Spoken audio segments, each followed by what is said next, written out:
Kisah Wali Kutub Imam Abul Hasan Asy-Syadzili. Karomah Syekh Abul Hasan Asy-Syadzili. Bisa tahu apa yang akan terjadi hingga hari kiamat. Selain Syekh Abdul Qadir Al-Jailani, seorang wali yang pernah menyandarkan gelar Wali Kutub Al-Aqtab atau Wali Kutub Al-Ghautas adalah Syekh Abul Hasan Asy-Syadzili. Syekh Abul Hasan Asy-Syadzili dilahirkan di Jumara, Maroko pada tahun 593 jam 119-7. Beliau merupakan pendiri tarekat Syadziliyah yang merupakan salah satu tarekat sufi terkemuka di dunia. Ia dipercayai oleh para pengikutnya sebagai salah seorang keturunan Nabi Muhammad yang lahir di desa Gumara, dekat kota Sabtar, daerah Maghreb sekarang termasuk wilayah Maroko, Afrika Utara. Beliau merupakan seorang waliullah, bahkan pernah menjabat sebagai wali kutub tingkatan wali tertinggi dalam hierarki kewalian pada masanya. Sebagai seorang wali kutub, tentu ia dianugerahi beberapa karomah. Di antara karomah Syekh Abul Hasan Asy-Syadzili adalah sebagai berikut. 1. Mampu memberi bantuan berupa rahmat dan pemeliharaan yang khusus dari Allah SWT. 2. Mampu menggantikan wali kutub yang lain. 3. Mampu membantu malaikat memikul arsy. 4. Hatinya terbuka dari hakikat zat Allah SWT dengan disertai sifat-sifatnya. Bagi sebagian kalangan yang anti tasawuf dan karomah, keistimewaan-keistimewaan yang Allah berikan kepada Syekh Abul Hasan Asy-Syadzili kerap dianggap hanya sebagai dongeng atau mitos kaum sufi. Karena mereka memang tidak memahami dan meresapi bahwa karomah yang Allah anugerahkan kepada kaum sufi adalah berkat dari keistiqomahan mereka dalam melakukan ibadah baik yang wajib maupun yang sunnah. Seperti Syekh Abul Hasan Asy-Syadzili misalnya.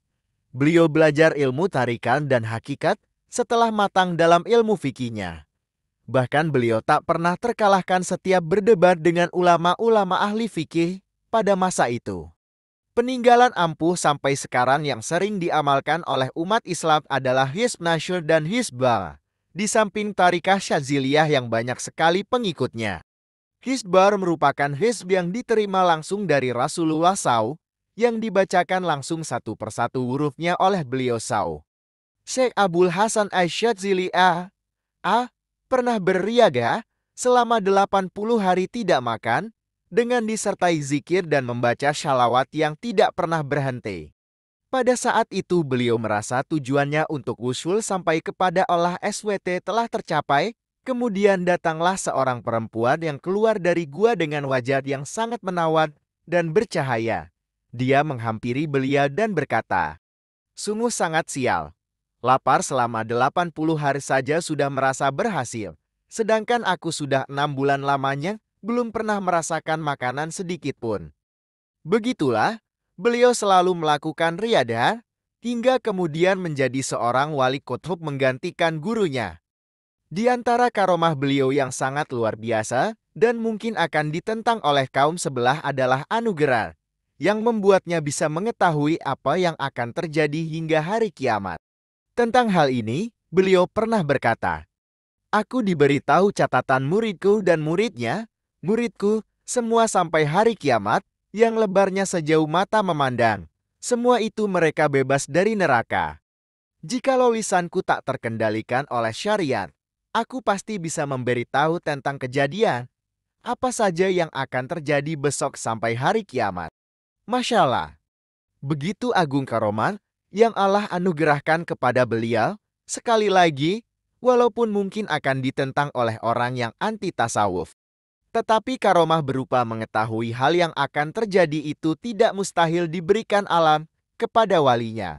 Bahkan seorang wali yang lain pernah berkata, "Jika tidak, karena satu ayat dalam Al-Quran, maka aku akan mengatakan apa yang terjadi hari ini hingga hari kiamat." Ayat yang dimaksud terdapat dalam surat Ar-Ra'd. Allah menghapus dan menetapkan apa yang Dia kehendaki, dan di sisinya terdapat umul kitab Lauh Mahfuz (QS). Ar-Ra'd ayat 39. Salah satu maksud ayat di atas menurut sebagian ahli tafsir adalah Allah bisa saja dengan kehendaknya merubah takdir yang telah ditentukan sebelumnya. Seperti orang yang bersilaturahmi dan gemar bersedekah, umurnya akan bertambah panjang, atau karena berdoa, maka takdir seseorang bisa berubah. Sementara yang tidak bisa berubah hanya ketentuan yang di Lauhul Mahfudz yang hanya Allah yang tahu. Makanya ada doa dari Ali bin Abi Thalib sebagai berikut.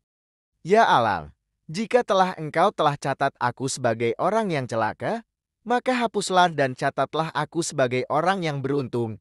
Dan jika engkau telah catat aku sebagai orang yang beruntung, maka tetapkanlah catatan itu, karena sesungguhnya engkau punya kehendak untuk menghapus dan menetapkan catatan, dan bagimu induk segala catatan.